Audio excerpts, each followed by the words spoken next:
സൈനിക ആവശ്യങ്ങൾക്കായി പുതിയ മൈക്രോ ഡ്രോണുകൾ വികസിപ്പിച്ചെടുത്ത ചൈന. കൊതുകിന്റെ വലിപ്പമുള്ള വളരെ ചെറിയ ഡ്രോണുകളാണ് ചൈനയിലെ ശാസ്ത്രജ്ഞർ വികസിപ്പിച്ചതെന്ന് south China morning post report ചെയ്തു. മധ്യ ചൈനയിലെ ഹുനാൻ പ്രവിശ്യയിലെ നാഷണൽ യൂണിവേഴ്സിറ്റി ഓഫ് ഡിഫൻസ് ടെക്നോളജിയിലെ റോബോട്ടിക്സ് ലബോറട്ടറിയാണ് മൈക്രോ ഡ്രോൺ വികസിപ്പിച്ചെടുത്തത്. സൈനിക പ്രതിരോധ ആവശ്യങ്ങൾക്ക് പുറമെ വിവിധ ആവശ്യങ്ങൾക്ക് ഉപയോഗിക്കാവുന്ന ചെറുതും ഒതുക്കമുള്ളതുമായ ഡ്രോണുകളാണ് മൈക്രോ ഡ്രോണുകൾ.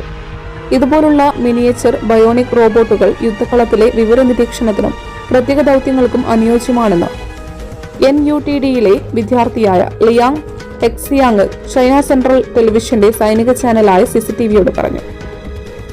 ഏകദേശം 1.3 സെന്റിമീറ്റർ നീളമുള്ള കൊതുകിന്റെ വലിപ്പമുള്ള ഡ്രോണിന് ഇരുവശത്തും ഇല പോലുള്ള 2 ചിറകുകളും നേർത്ത 3 കാലുകളുമുണ്ട്. ഒരു സ്മാർട്ട് ഫോൺ ഉപയോഗിച്ചാണ് ഈ ഡ്രോണുകൾ നിയന്ത്രിക്കുന്നത്. സൈനിക ആവശ്യങ്ങൾക്ക് ഇത്തരം മിനിയേച്ചർ ഡ്രോണുകൾ നിർണായകമാണ്. രഹസ്യാന്വേഷണ ദൗത്യങ്ങൾക്കാണ് ഇവ കൂടുതലായി ഉപയോഗിക്കാൻ സാധിക്കുന്നത്.